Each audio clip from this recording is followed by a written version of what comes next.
Digital Patrol. Ito ang palatuntunan magtutuon ng pansin sa mga pangyayari at kaganapan sa ating kapaligiran. Digital Patrol. Tatalakay sa mga usaping panlipunan, mga isyong naglalagablak. Digital Patrol. Magbibigay daan sa inyong mga saloobin at karaingan. Digital Patrol. At ngayon, narito ang inyong pinagtititaganan sa daigdig ng broadcast. Mula noon hanggang sa ngayon, si Captain Sel Baisa. It's a sunny Wednesday morning.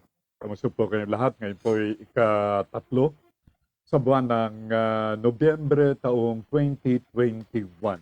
And how's everybody doing? Well, the program and yours truly believe na everybody is in their pink of hair. Walang problema. At although sabi nga po ang problema is part of a normal life.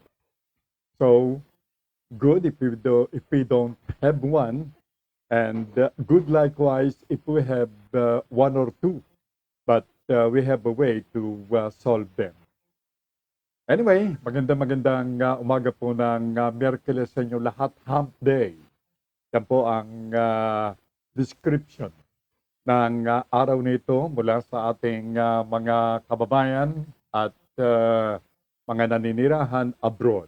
Well, that's what I learned from my sister, Norma Baisaswale.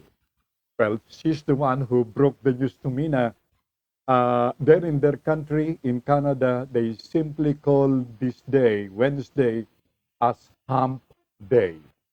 And she's listening and watching the program. As a matter of fact, she's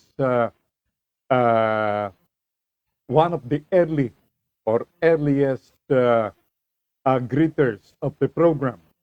But as usual, Sherwin Marcovi is happened to be, Marco happened to be the first to say hello to everybody. Good morning po, ang sabi ni Sherwin. Good morning likewise, Sherwin. At followed by my sister Uma Baisaswale saying, Morning, Manong. Hump Day na sa Pinas. Yes, indeed. Well, she says, Hump Day na sa Pinas because certainly sa Canada ay ikadalawa pa rin ng November. So, ahead po tayo by 12 hours ang ating pong bansa on the clock. Okay? So, mga gilo kong mga tagapakinig, at this time of the day, allow me to say, tayo po ay makakasama muli till 11 at behind the show ay si Nash, my technical man, at si Semanita.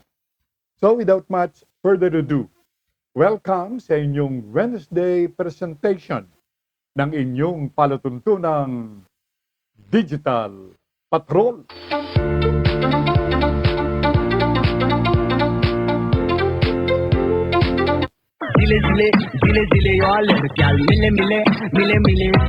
Well, aren't they enough to,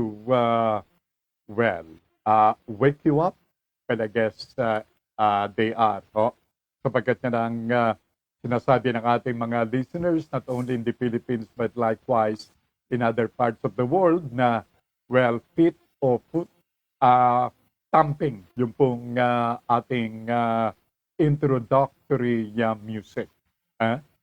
But certainly to follow those, sabi nga po ay foot thumping na ating introductory music, ito naman ang pagbati ni Miss Hug. Tayo po ay nakakawing na sa Pinoy Hour na nakabase sa Alberta, Canada.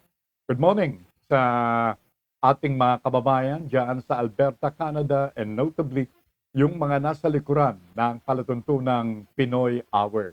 Dalawa na po ngayon ang pinanonooran sa ating programa, ang broad streamcast, ang channel o platform ng program na ito. Platform ng lahat ng mga programa na inyo pong napapanood dito sa Broad Streamcast Communicators. Another sister of yours truly, by the way, Norma, hi to Ken, the husband and children. Okay? They regularly watch the program as we go on air Monday to Friday. Another sister of yours truly from Montreal, Canada, LB Baisa Clemente. LB says, hi Manong, and to all your watchers, ingat all the time. Thank you so much for that reminder. Hindi nakakasawa yung pong reminder na yan. Reminder that we have to place all the time in our coconut head. We should be aware, we should be safe, we should be careful. Okay? All right. Thank you so much, LB. Hi to gods and children. Pinoy Hour from Alberta, Canada says, Digital Patrol is simultaneously streaming and shared with Pinoy Hour from Alberta, Canada. Thank you so much, John. And hello to wife Melody and their children. From USA, from Dallas, Texas, another sister, Precious Cipre Estrada. And she says, good morning, Manong. Likewise, Presi. And similar greeting goes to your husband, Harry Estrada. Hello, Harry. And hello to your children. Well, of course, Harry would want to greet his kababayan. So, diyan sa Pangasinan.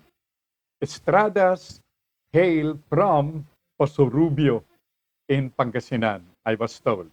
Okay? Good morning, Harry. And good morning to children, and likewise to all the watchers, Filipino listeners, and viewers from USA. Meron po tayo diyang mga suki. Si Kokok Pinuela.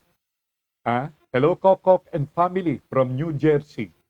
And a US Navy retired Lieutenant Commander in person of Carlos Bernardo.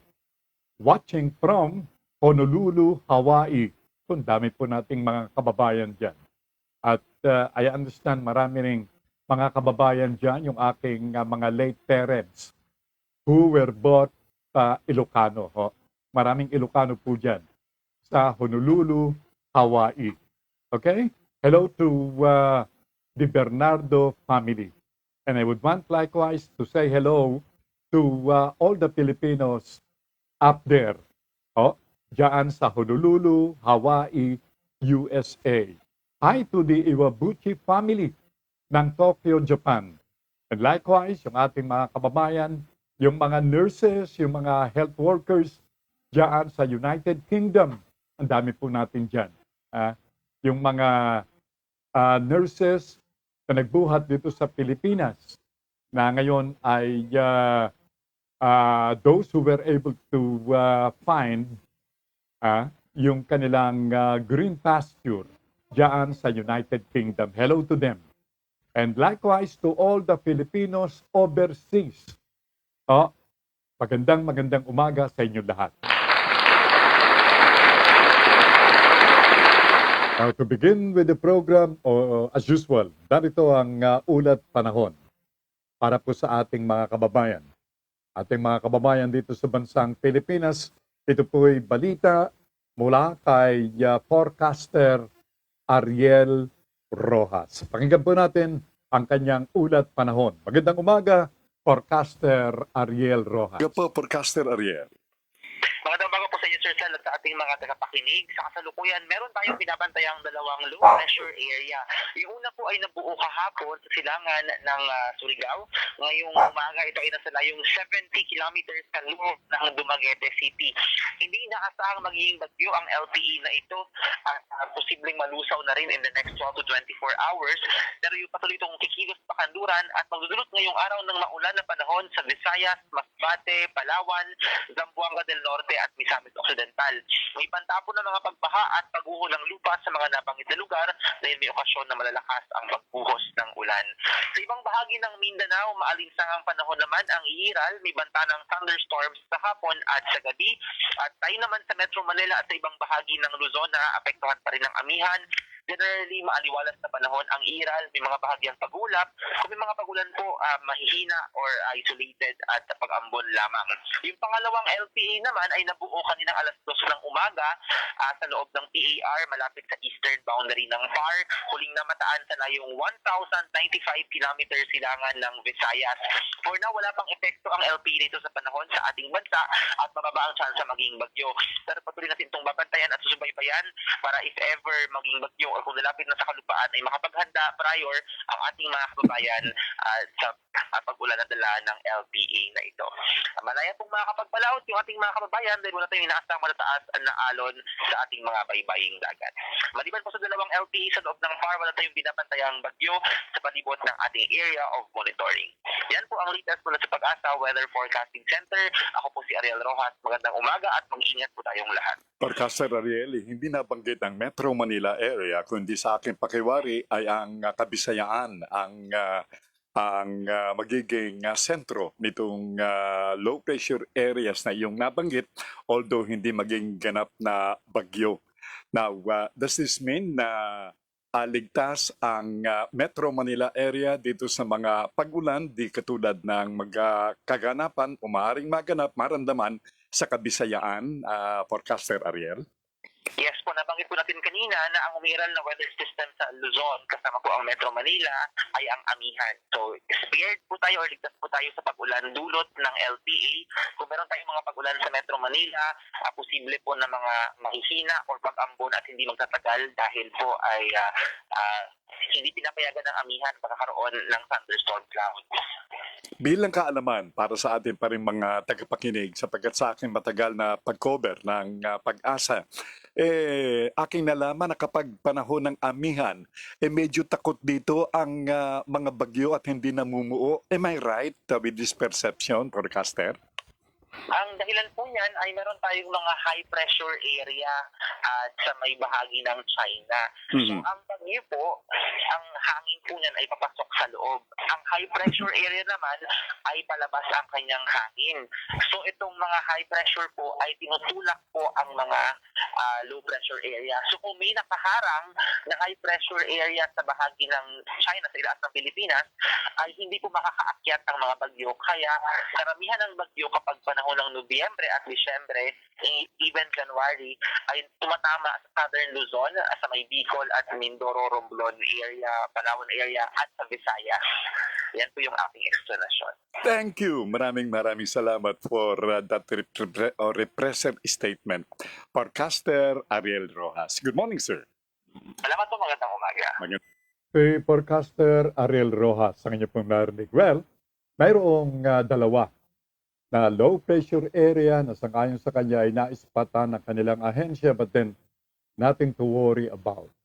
Ito po'y hindi magiging ganap na bagyo at for the next hours or so ay malulusaw o matutunaw itong dalawang low pressure area na ito.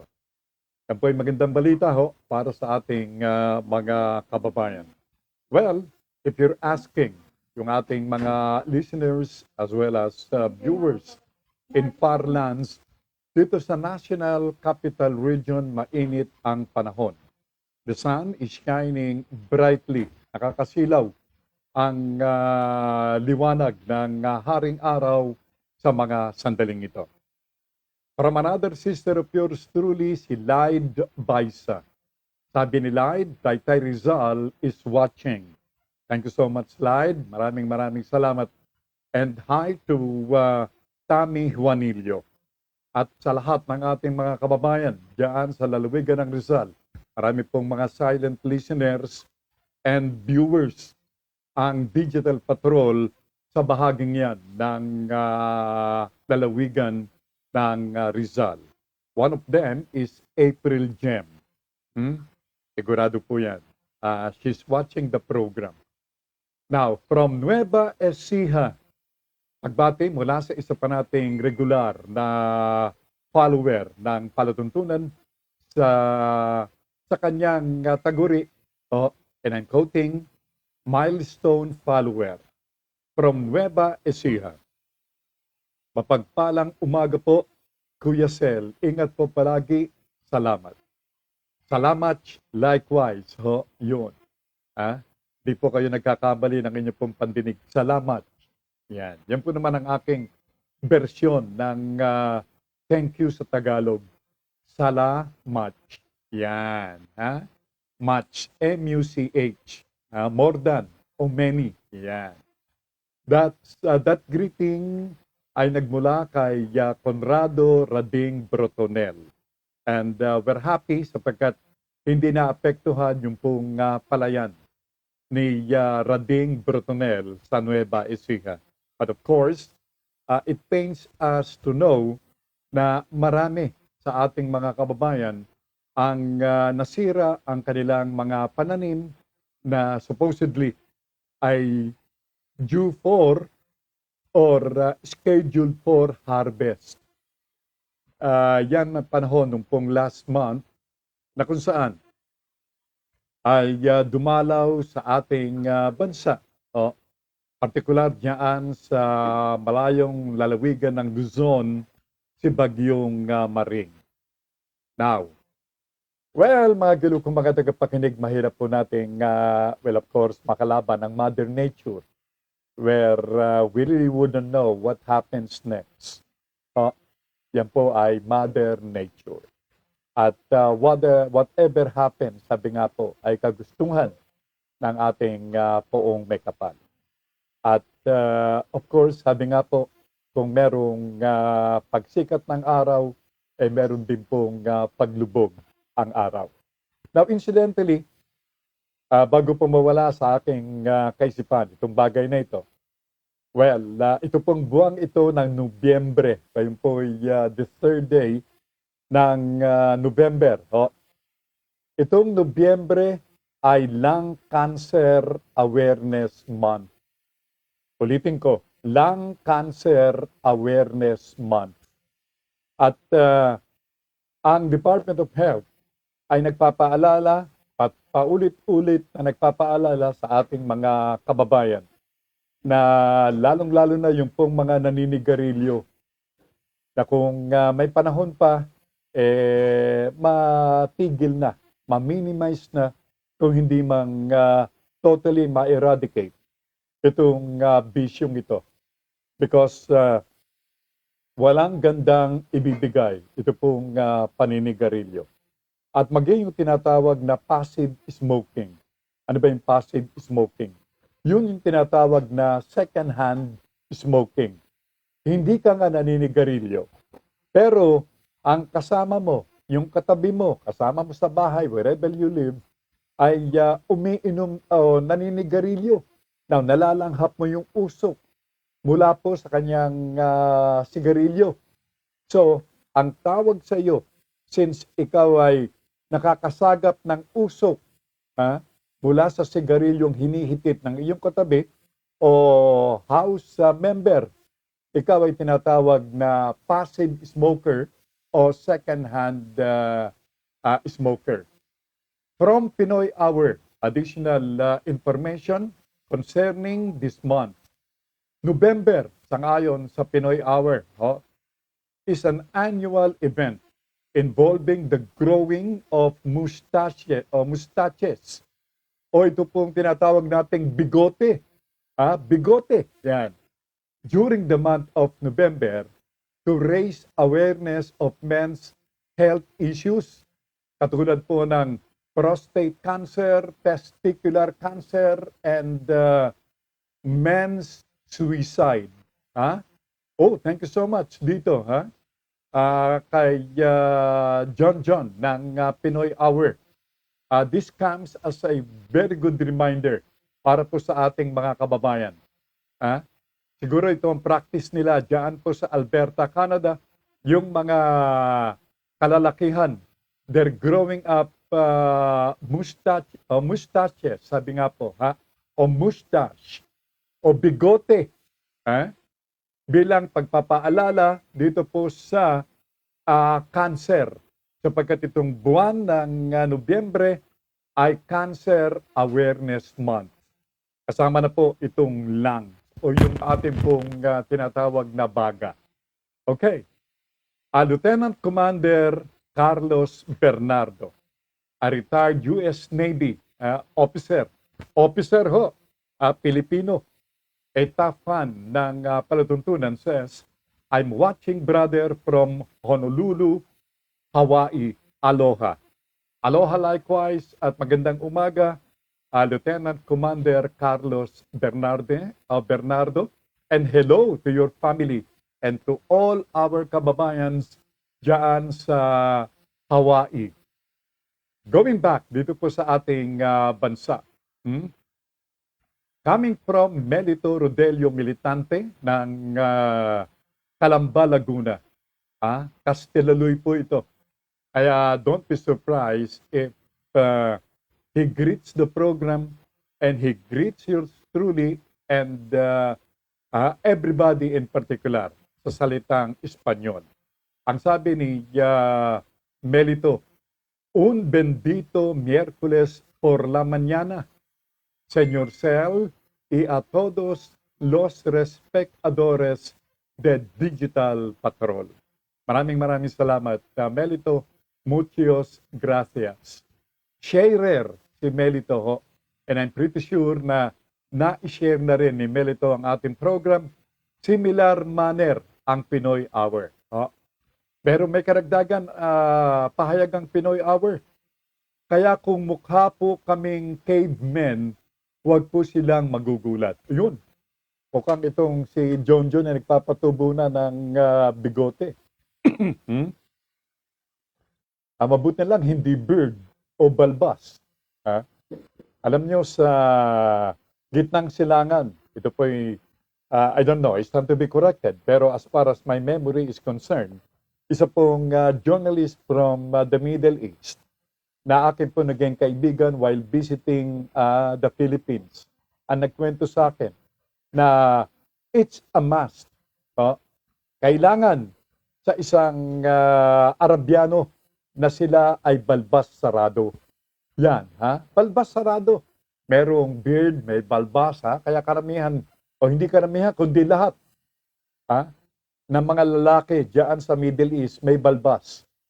Sapagkat kung wala kang balbas diyan sa Middle East, ang tawag sa iyo po ay babae. Yan. Kaya naman di balbas yung mga taga Middle East. Now, dito po sa ating bansa, unti-unti na rin nagkakabalbas yung mga Pilipino.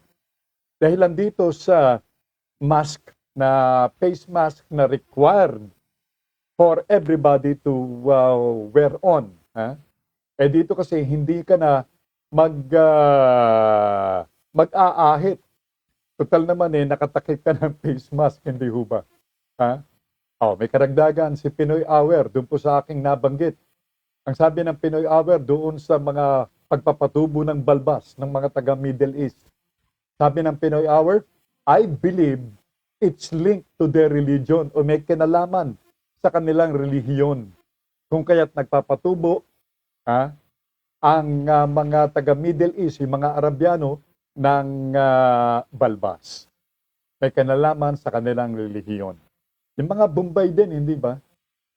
Anyway, dito sa Pilipinas, sabi ko nga po, natatakpan na yung mula ilong hanggang doon sa may tenga. Kaya hindi napansin kung malinis o makinis yung pisngi ng lalaki kung may balbas o wala. Yan. Alright? Sabi ni Melito Rodelio Militante, I have been busy for 5 days now.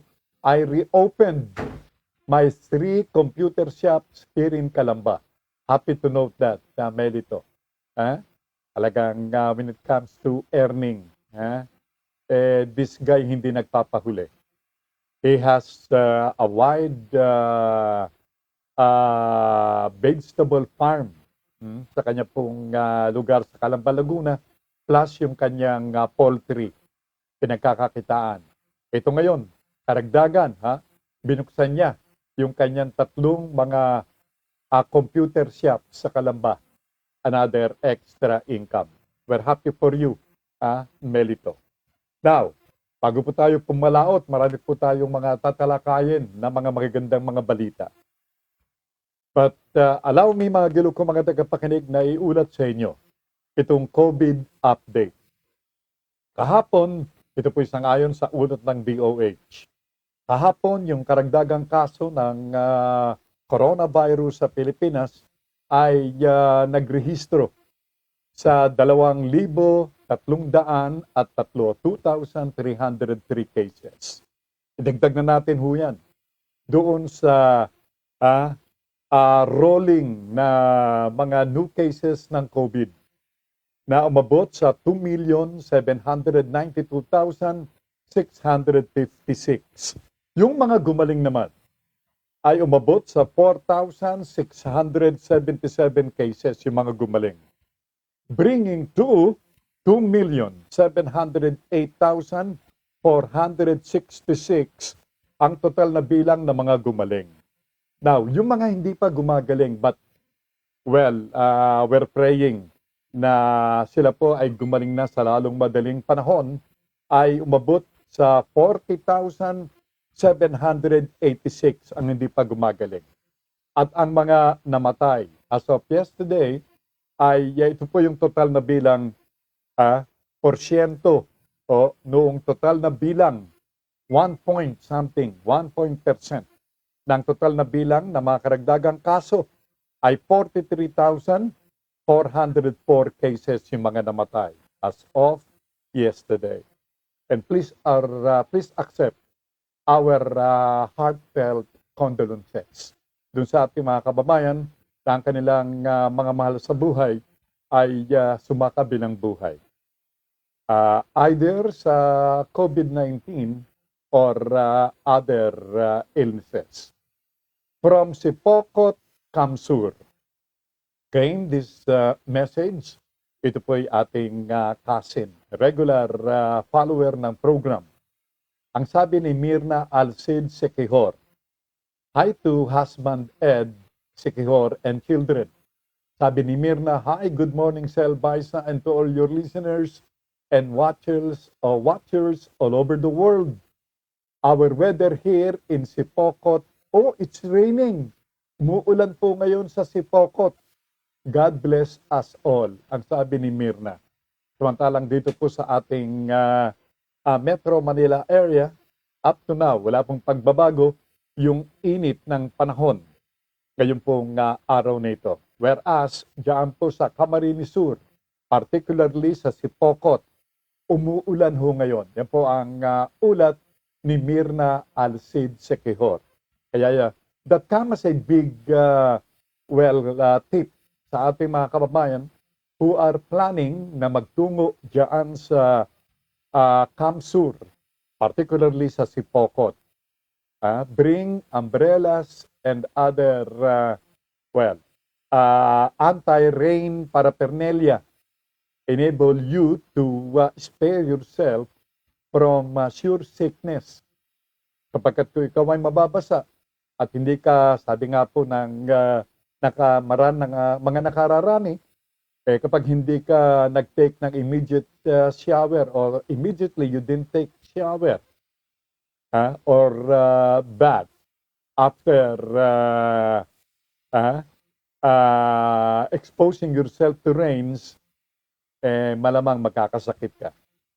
Anyway, agilog ko mga tagapakinig, mga napapanahong mga paalala yan sa ating mga kabayan. Now, let's get down sa mga balita na nais po naming ipakiloob sa inyo. Patuloy ang pagbaba ng bilang ng COVID-19 o coronavirus, particular dito sa National Capital Region.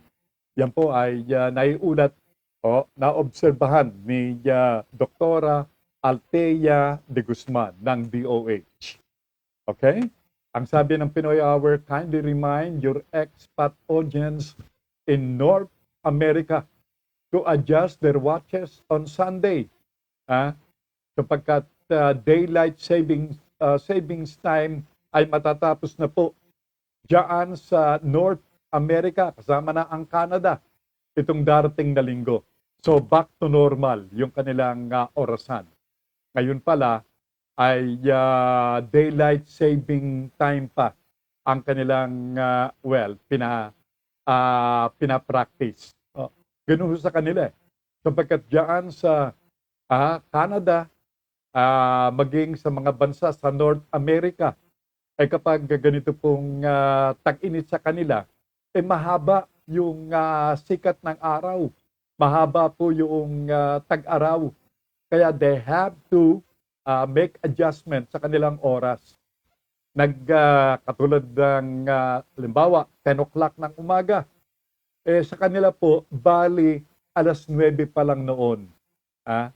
Yan po yung pinasusunod kalakaran sa daylight saving time. Okay?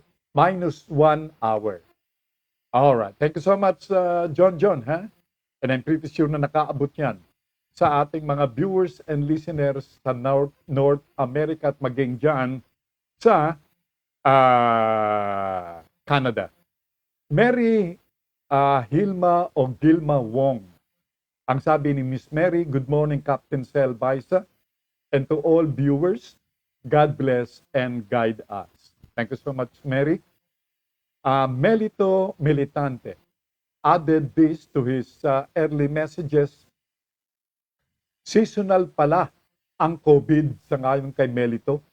Kasi mula noong certificate o filing of certificate of candidacy o COC ng mga kandidato hanggang sa kasulukuyan, bumaba ang COVID cases sa ating bansa. Sana araw-araw eleksyon para tuluyan ng makalimutan ng COVID.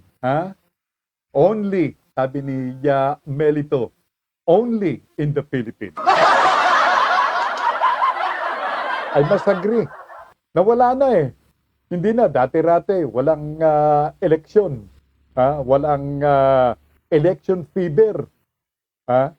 Puro COVID ang pinag-uusapan.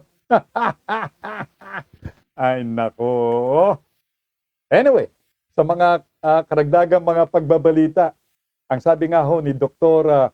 Althea de Guzman ng DOH, allow me to continue, yung pong binabalita kong yan.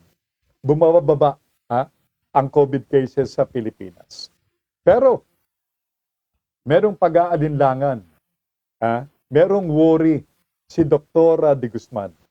At ito ay yung, sangayon sa kanya, ay possibility ng pag-spike o pagsirit muli ng kaso ng COVID-19 sa darating na Disyembre o sa susunod na buwan. Ito'y dahilan dito sa pagdami ng ating mga kalsada, partikular sa National Capital Region ng ating mga kababayan na mamasyal, hindi na alintana na meron pang COVID. Yun ang kinakatakot ni Dr. de Guzman. Ang sabi ni Norma, ni Uma Baisa Swale, John ng Pinoy Hour, ang sabi niya, thank you sa time change reminder, Pinoy Hour. Thank you so much. Samuel Asentado Gabot, a milestone follower ng ating pong programa. Ang sabi ni Sammy, by the way, his program Asentado comes your way from 6 o'clock to 8 o'clock in the evening. That's Monday to Friday. Don't forget that. For more timely info and developments and updates, make it a point to watch his program. At bakit pa tayo lalayo? Lahat na po ng programa dito sa BSC, panoorin na. Meaning, ipako na ang inyong pong panonood dito sa Broad Streamcast. Yung ating mga kapatid sa Hanap Buhay, marami ho dyan, ayaw na nilang magpabanggit. Pero ang sabi niyo sa akin, Padre, nanonood kami sa iyo, at maging sa Broad Streamcast Communicator, all programs sa inyong platform. Iba ang dating nyo, yun ang sabi nila. Okay. Ang sabi ni Asintado Gabot, Great Wednesday morning to all viewers, followers of Digital Patrol around the world. Make Cell Visas program a habit. Mabuhay ang Pilipinas nating mahal. Maraming salamat, Sammy. And if I may copy your tag and your words, make Asintado or make Samuel Gabot's program Asintado a habit. Thank you so much, Sammy. Okay? At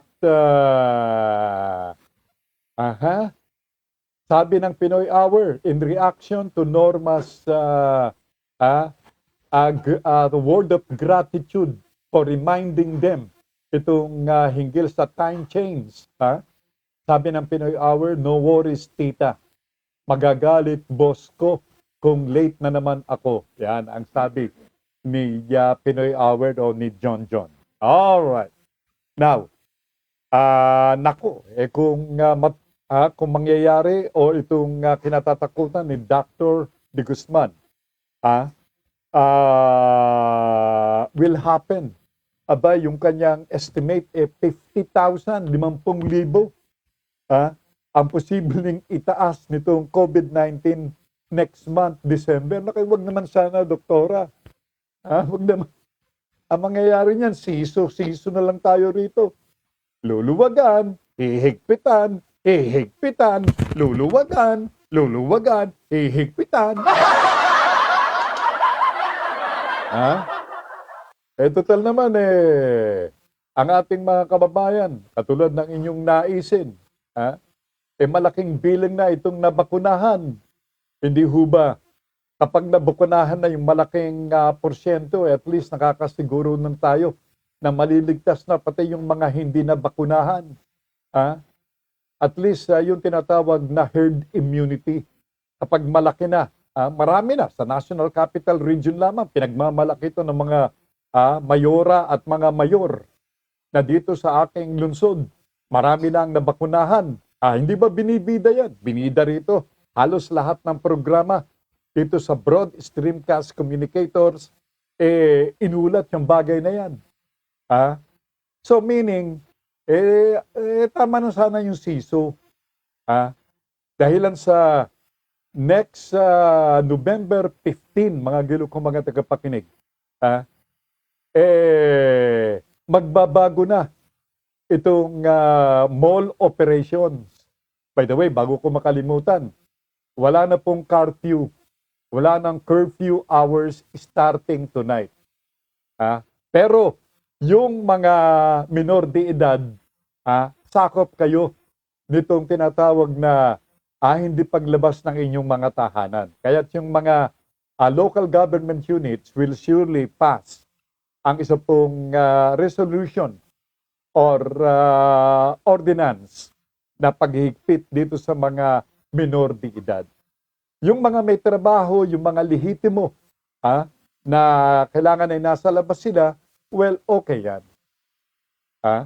Pero kung wala kang business na lumabas ng iyong bahay at ikaw ay minor de edad, hindi ka dapat lumabas.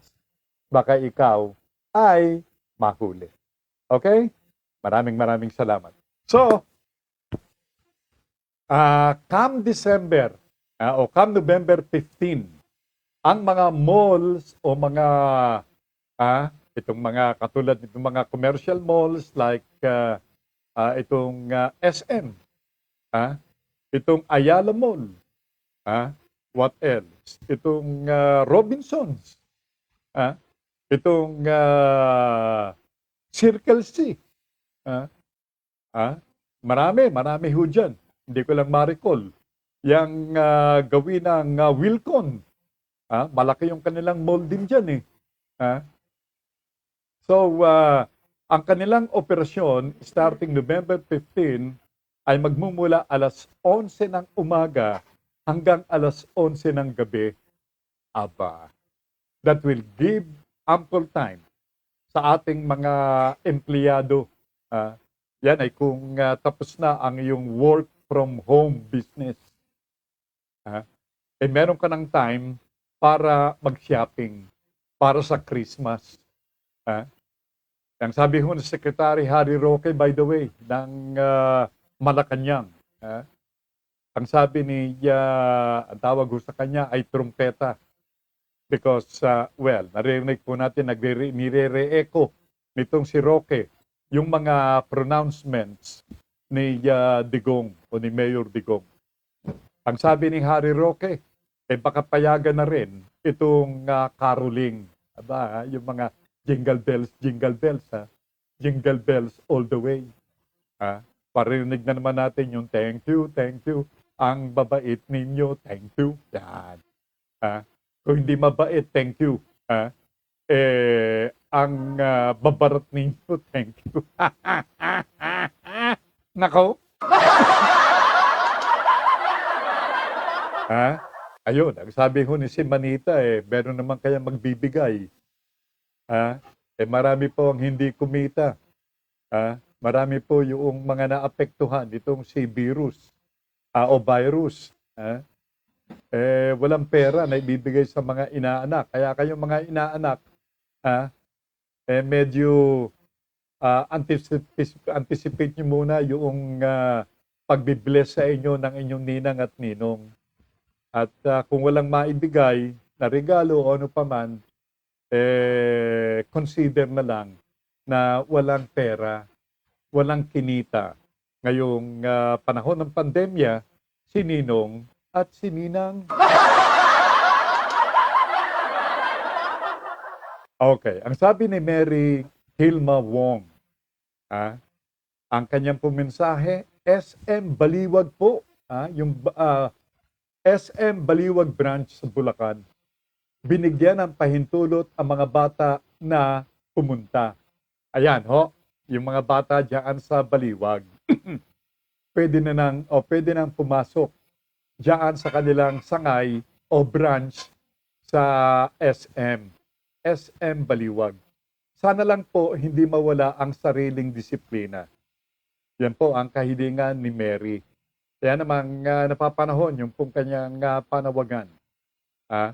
Wag po nating samantalahin. At sabi nga po, ang ating mga health authorities, tandaan po ninyo, meron pa rin pong coronavirus among our midst. Meron pa rin. By the way, yung akin pong kaibigan na si Deo Macalma ng DZRH, nag-text po sa inyong lingkod. At ang sabi niya, malamang na mag-reopen na rin. Ito ay para sa ating mga kabataan. Para malabanan yung tinatawag na mental distress. Baka bukas na rin po ngayong susunod na buwan ng Disyembre, Christmas season, ang Star City. Yan. Kaya pwede na po ninyong dalhin yung inyong mga anak diyan sa Star City. At I understand na mukhang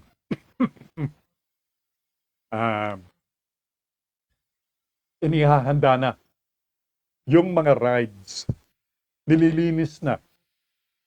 At nilalangisan na yung dapat na mga langisan na mga cable o kable nitong mga rides diyan sa Star City. Very good. Napakagandang balita niyan. Pero sa iba pang mga balita na may kaugnayan naman sa COVID-19. Sa Metro Manila area, simula ngayon pong araw na ito, partikular sa Navotas, partikular sa San Juan, at iba pang mga lungsod dito sa National Capital Region, ang paninimula nitong pagbabakuna para sa mga menor de edad. Yung mga 12 to 17 years old nating mga kabataan. Kahit na hindi sila o wala silang comorbidity, ay sila po ay babakunahan. Sa Parañaque, ibinida po ng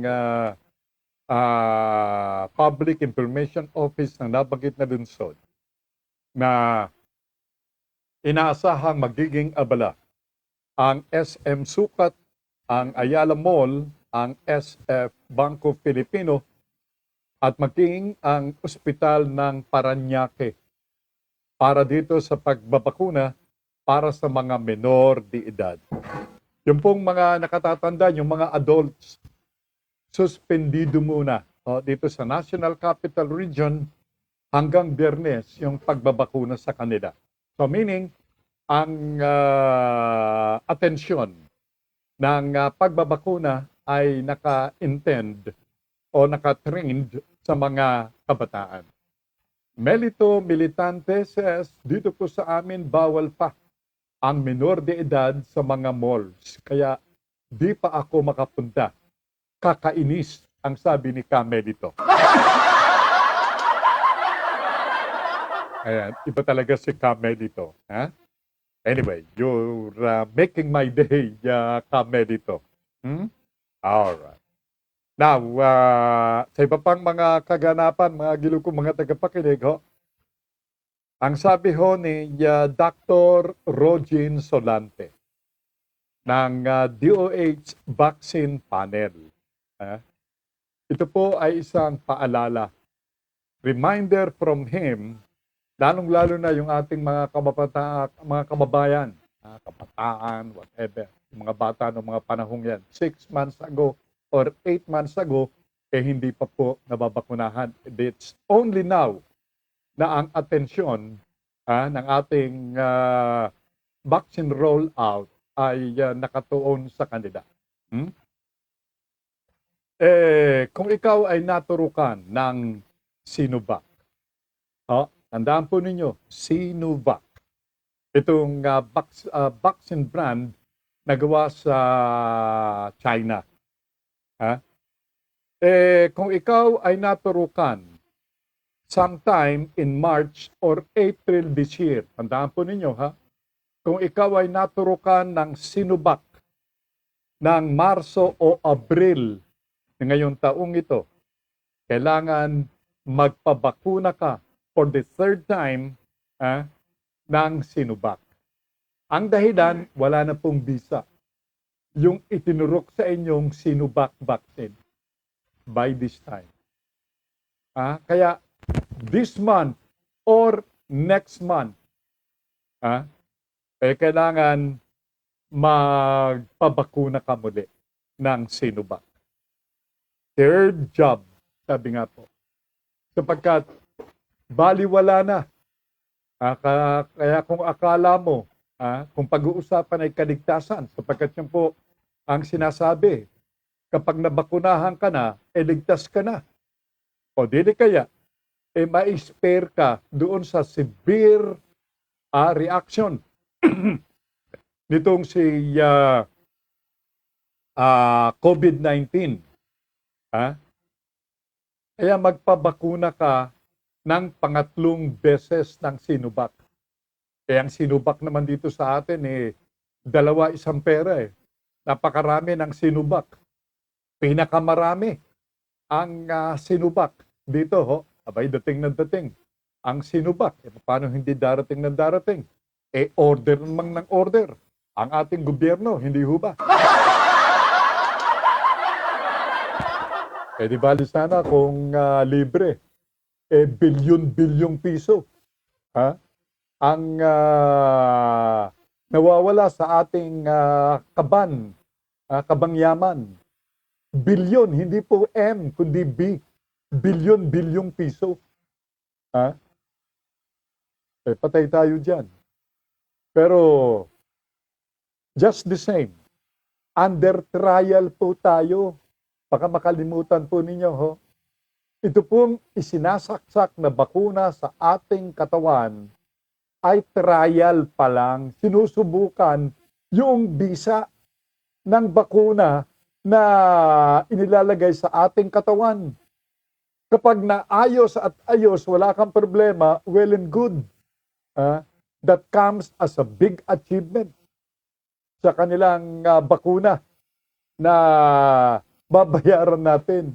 Tayo na itong guinea pig, tayo na itong parang daga na under trial, tayo pa rin ang nagbabayad. Pakahirap talaga isipin, ano ho. Dapat sana libre, hindi ho ba? Dahil lang marami naman ang, hindi po ako nagsasabi nito, kundi marami pong mga kamag-anakan na mga namatay, na mga tao, gulo kong mga tagapakinig, na mga Pilipino, ang sinisisi yung pagbabakuna ng kanilang kamag-anak. At sangayon sa kanila, kung hindi sana nabakunahan, baka buhay pa yung kanilang kamag-anakan. Pero oras po ginap ng 20 minuto bago sumapit ang alas 11 ng umaga.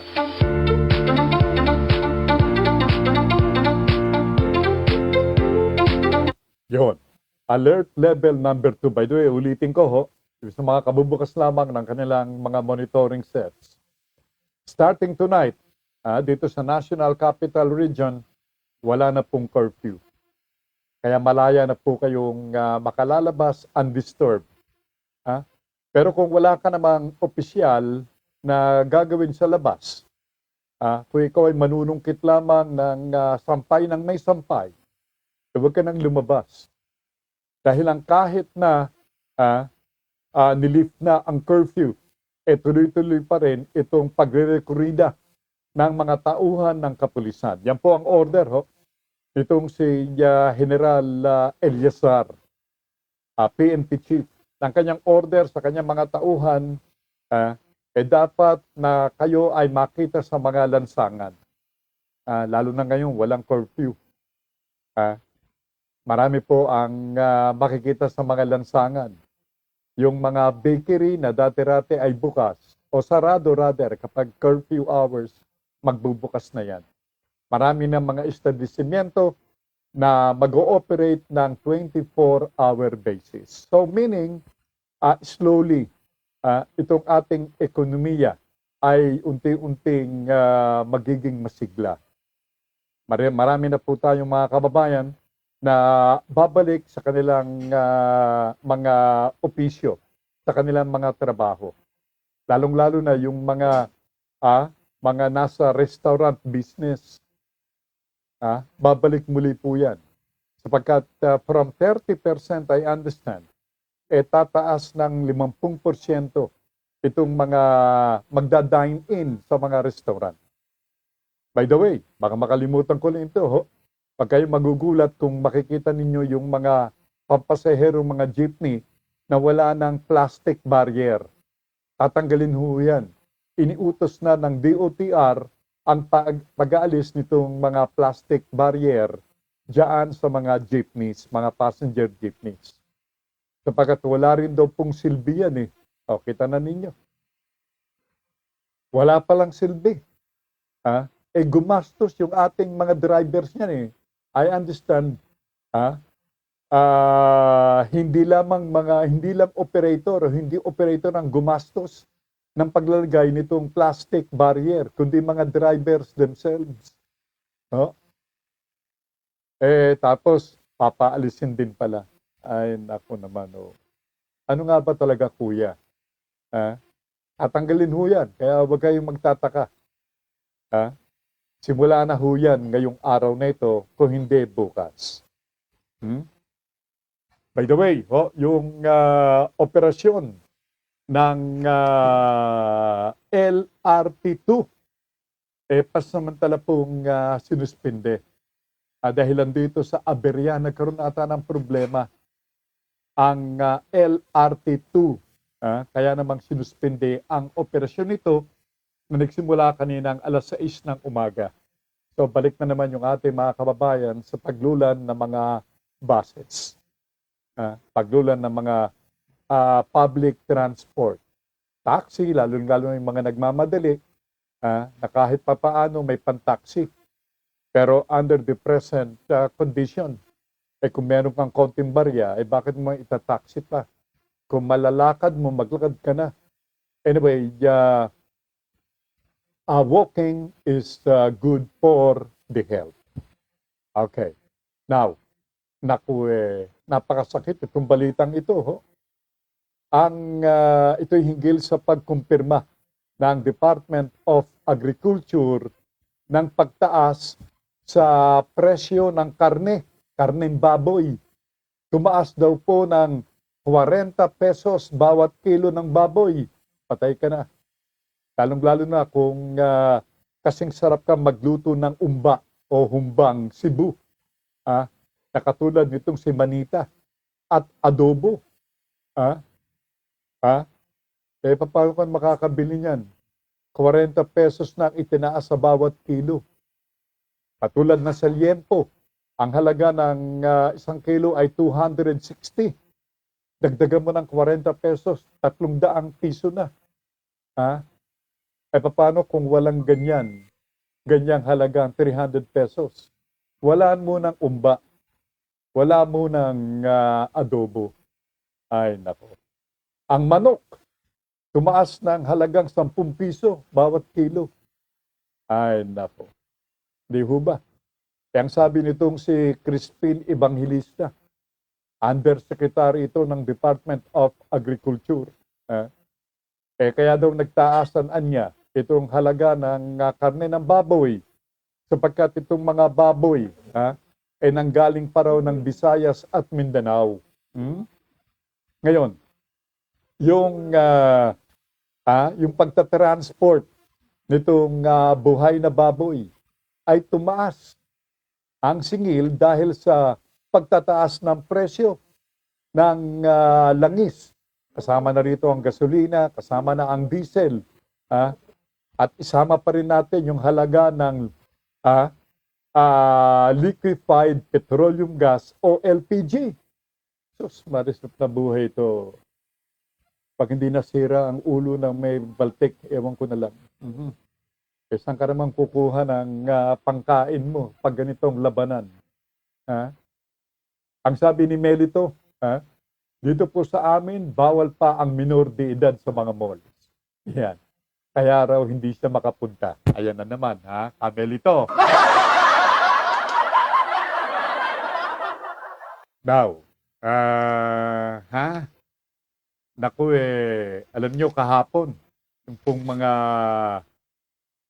nakapanood, mga nakapakinig ng palatuntunang Digital Patrol, alam ko pong sariwa pa sa inyong kaisipan yung hinggil dito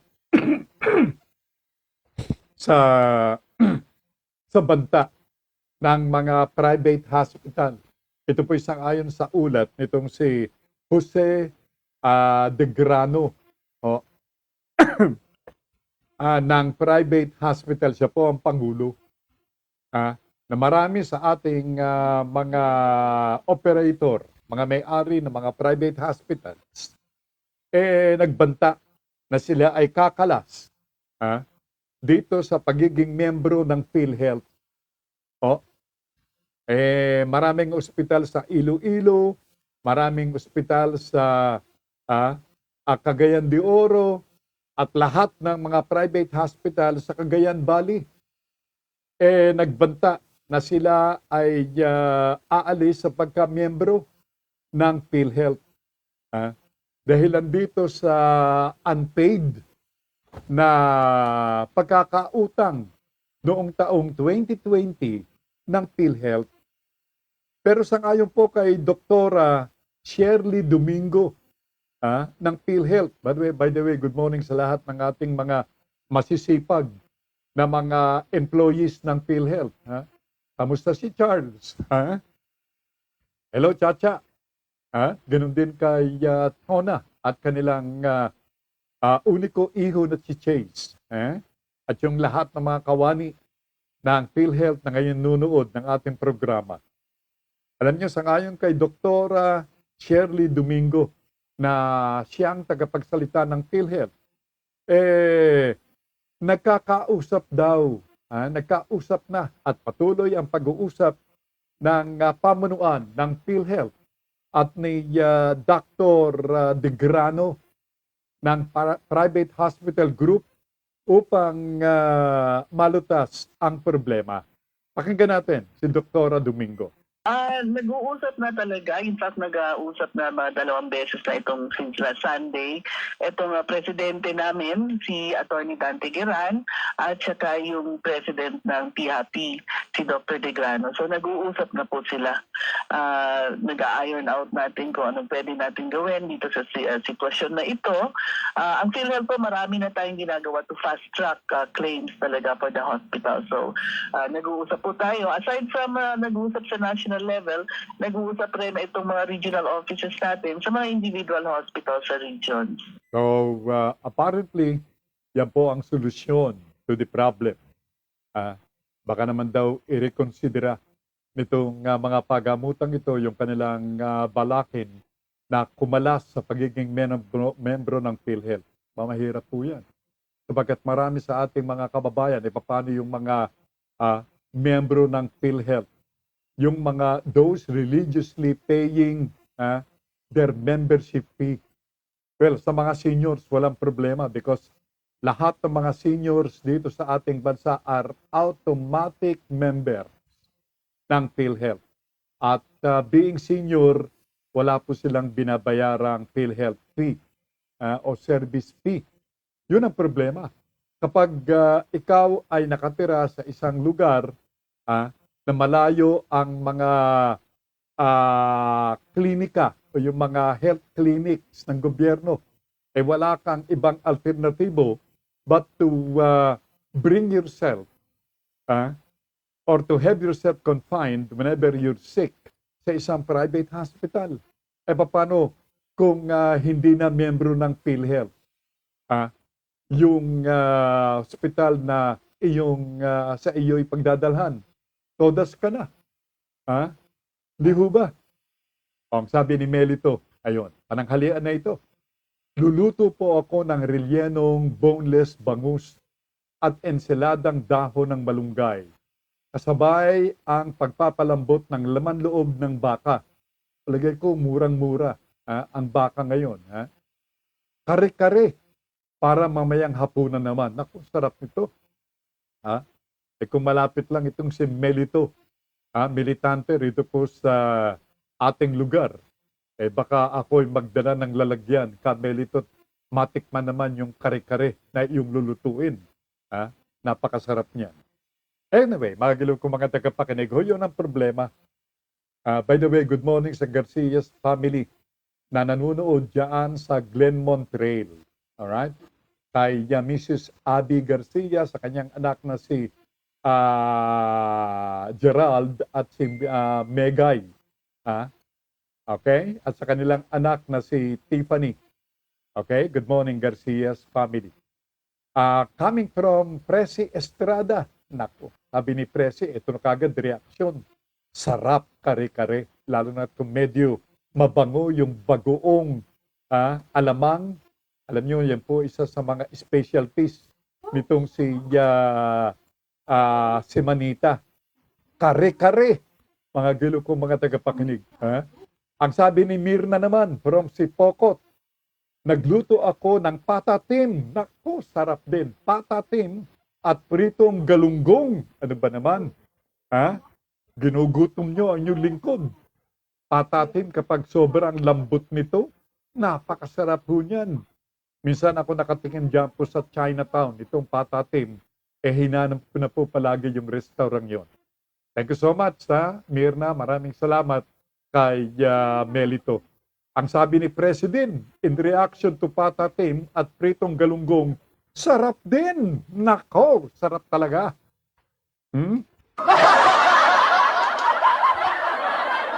Alam niyo na itanong ng palatuntunan kay Dr. Shirley Domingo. Bakit nagkakaroon ng pagdidelay ang payment ng PhilHealth sa mga pagamutan? Narito ang kanyang paliwanag. meron isang dahilan na may mga issues na itong claims na to na policy issues na kailangan ma-resolve, pero yung mga yun ay na-resolve na po natin. Isa-isa natin rini-resolve yun, no? Meron rin mga nare-refer sa legal because of meron habang nagka-process ng claims, meron nakikitang kailangan i-refer muna either sa legal or sa ating membership, no? So, yun, nare-refer muna yun bago i-process ulit binabalik sa atin. So, dahilan rin ng pandemic, naapektuhan rin po tayo sa pandemic. Marami tayong human resource na na-isolate, na-quarantine, nagkasakit, kaya naapektuhan rin yung operations natin. Pero, may ginagawa naman kaming paraan doon. Ika nga, hindi naman yan problema ng mga hospital yung operational issues natin, no? Problema namin yun, and marami kaming ginagawa to address to mga issues na yun. Katulad ng pag nagkuha tayo ng may ibang tao from other areas of the offices para i-transfer doon sa claims processing unit para mapabilis talaga ang processing ng claims. So marami tayong ibang ginawa rin, like nag-streamline tayo ng processes para mas maikli yung turnaround time ng claim pag-assess ng mga claims na ito. So yun po, marami tayong in-institute na reforms para lang mapabilis ang processing ng claims. Yung narinig si Dr. Shirley Domingo, ang tagapagsalita ng PhilHealth. Yun po yung mga bagay na hindi maiiwasan kung kaya't nagkakaroon ng pagkaka-delay ng pagbabayad ng claim diyan sa PhilHealth. At by the way, bago po ito makalimutan, sabi ni Melito, sabi po nila, masarap daw ako magluto ng kare-kare. Kaya dinadayo ng mga kapitbahay. Damay na po kasi sila sa pagluluto ko. Di ko naman kayang ubusin kasi solo naman ako sa buhay. Yun. Si Binatang Taring Melito Militante. Ayun. Padala mo ng Grab dito sa aking lugar. Matikman naman yung kare-kare na yan. Malayo yung kay Kasin Mirne. Patatin naman yun. Sarap din nun. Pag-grab na rin.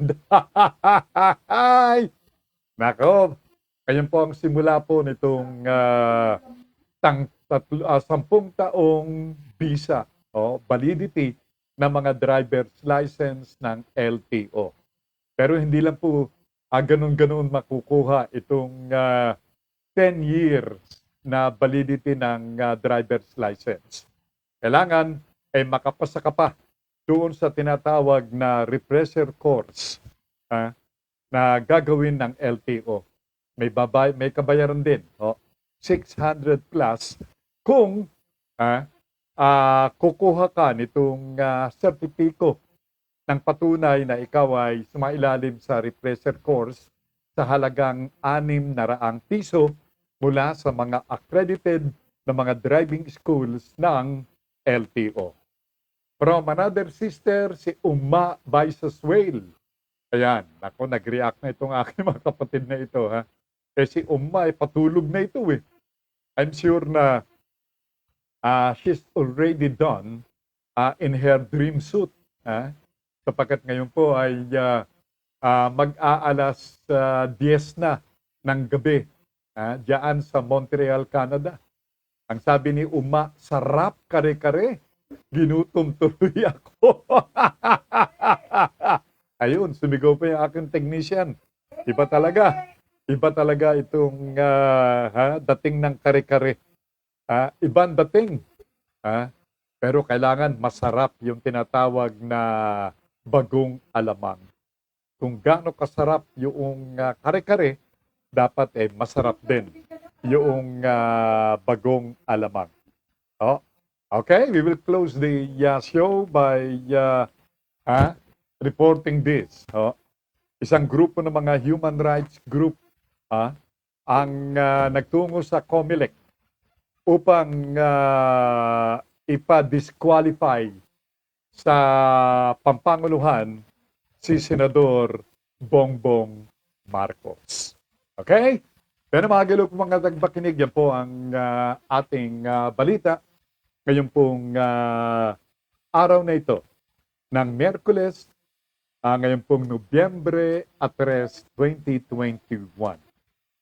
Bueno, mula po sa aking mga kapatid from here and abroad, at ganoon din sa akin pong cousin from Sipocot, Kamsur, ang kanilang stampad na panalangin ay ang kaligtasan ng bawat isang Pilipino dito po sa ating bansa at elsewhere in the world. Of course, maraming salamat kay Nash, kay Semanita. Maraming salamat at ganun din ang aking pong paanyaya sa lahat ng ating mga tagapakinig at mga viewers. Stand by for the next program, Ang Buhay Online ni Binibining JC Bautista. So, join me again tomorrow, God willing, sa isa pang pagtatanghal ng inyong digital patrol, God winning. Beno, salamat sa inyong lahat. At Diyos ti Agnina. Oras ganap ng 11:00 ng umaga.